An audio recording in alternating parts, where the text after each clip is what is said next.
आचार्य कहते हैं कि मरे मुलायम काशी राम, जोर से बोलो जय श्री राम। ये कौन सा तरीका हुआ भाई जय श्री राम कहलवाने का कि मुलायम भी मरे और काशी राम भी मरे? किसी की मरने की कामना करके आप जय श्री राम की नारे लगवाना चाहते हो?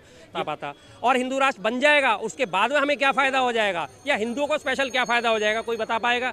नहीं बता पाएगा। हिंदू राष्ट्र बनने के बाद से क्या हमारी स्थिति ऐसी हो जाएगी कि हम वर्ल्ड में नंबर 1 हो जाएंगे, भुखमरी हमारे देश से खत्म हो जाएगी, बेरोजगारी खत्म हो जाएगी, जातिगत भेदभाव खत्म हो जाएगा? ये तो यार अपनी जाति में हो जाए, अपने धर्म में हो जाए। लेकिन आज की जो जनरेशन है वो जाति और प्रथा इन सब चीज़ों को तोड़ रही है। अब धीरे धीरे इन चीज़ों की शुरुआत हो गई है। ब्राह्मण बनियों में या अपने शूद्रों में, इनमें सब में शादियाँ होने लगी आपस में लोगों की। एक दूसरे हमारे वेल नोन है, बहुत अच्छे हैं, अगर उनकी जात की बात करी जाए तो वो जात से एससी हैं, लेकिन उन्होंने जैनियों में शादी करी है।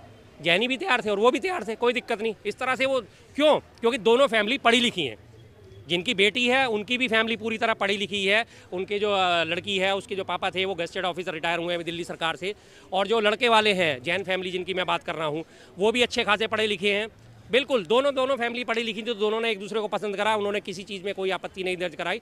तो जब पढ़ाई लिखाई का विस्तार होगा ये सब चीज़ें लोगों को समझ में आएंगी कि जात पात में कुछ नहीं रखा, जो कुछ है वो मानवता है, तो लोग ही अपने आप इन वीडियो को तोड़ देंगे। लेकिन जब आप पढ़ाई लिखाई पे जोर नहीं दोगे, इन चीज़ों को आप बढ़ावा देते रहोगे, तो ये चीज़ें कभी भी ज़िंदगी में सफल होने वाली नहीं।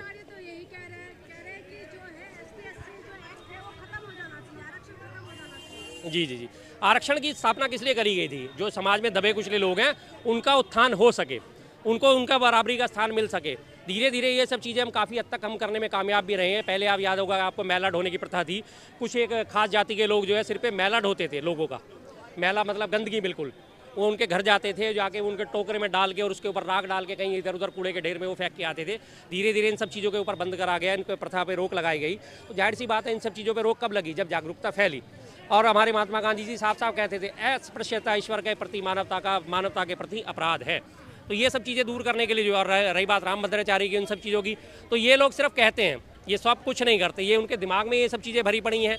उनके दिमाग में आप रामभद्राचार्य की बात करें तो अभी पीछे उनका इंटरव्यू बड़े वायरल हो रहे हैं सब चीज़ों के, कि देश में ग्रहयुद्ध हो जाएगा, ऐसा हो जाएगा, वैसा। ये वही रामभद्राचार्य जो एक तरफ तो कहते हैं मैं संत हूँ, संत की उपाधि धारण करते हैं, और दूसरी तरफ ये रामभद्राचार्य कहते हैं कि मरे मुलायम काशी राम, जोर से बोलो जय श्री राम।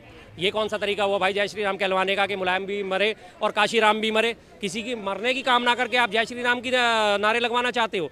ये वही रामभद्राचार्य हैं जो कहते हैं कि अछूत हो तुम दूर रहो। और यही वो फेकेंद्र शास्त्री जिसकी आप इन्होंने बात करी, उनका एक पूरा पुराना वीडियो आपने कभी देखा होगा, अक्सर वायरल होता है कि वो बैठे हुए हैं, आप कौन हो? मैं अछूत हूँ। अच्छा पीछे रहो, तुम तो हमें अछूत कर दोगे। अरे तुम अछूत आदमी हो, तुम दूर रहो, मुझे मत छोड़ो, मुझे मत छूना, मेरे पैर भी मत छूना। और एक तरफ वो आज कह रहे हैं कि हाँ जी विदाई होनी चाहिए। सब कथनी करनी में इनके ज़मीन आसमान का फ़र्क है। ये लोग सिर्फ अपनी टीआरपी के लिए कुछ भी कर सकते हैं।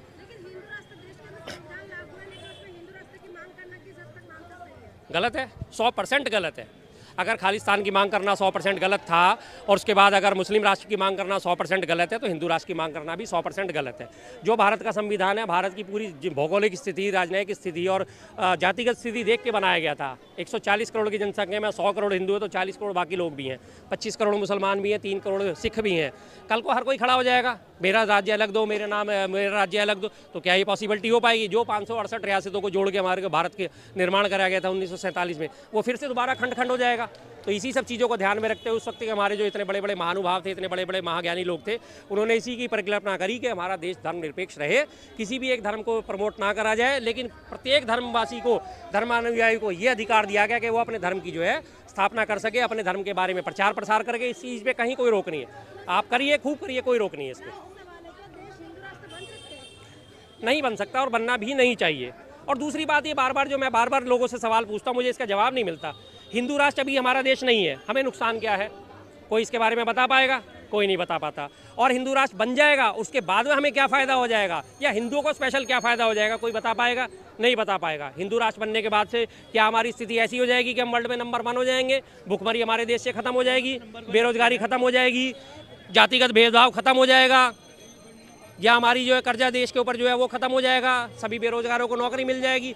सिर्फ अगर इन सब चीज़ों के अड़चन एक हिंदू राष्ट्र ना बनना है, तो मैं तो कहता हूँ आज ही रात को डिक्लेयर कर दो हिंदू राष्ट्र। लेकिन कल सुबह कोई भी व्यक्ति भूखा नहीं सोना चाहिए। 80 करोड़ लोगों को जो 5 किलो राशन दे के पाला जा रहा है, वो व्यवस्था बंद हो जाएगी हिंदू राष्ट्र घोषित होते ही? नहीं होगी ना। इन सब चीज़ों में कोई बदलाव नहीं आएगा। क्या फिर उसके बाद हिंदुओं के लिए जो राष्ट्र बनेगा तो हिंदुओं के लिए अलग कानून होगा और मुसलमानों के लिए, सिखों के लिए, जैनों के लिए अलग कानून होगा? ऐसा होगा क्या? क्या बनाना चाहते हैं, आप क्या कहना चाहते हैं कि हिंदू राष्ट्र बनने के बाद क्या बदलाव आएगा, उस बदलाव की परिकल्पना तो बताइए। और अभी तक जो हिंदू राष्ट्र नहीं है तो उसका नुकसान तो बताइए एक बार, कि हिंदू राष्ट्र ना होने की वजह से नुकसान ये हो रहा है देश को। अगर देश को नुकसान हो रहा है, देश की जनता को नुकसान हो, तो हम भी इसकी बात का समर्थन करेंगे, लेकिन पहले नुकसान तो बताइए कि हिंदू राष्ट्र नहीं है तो नुकसान है क्या।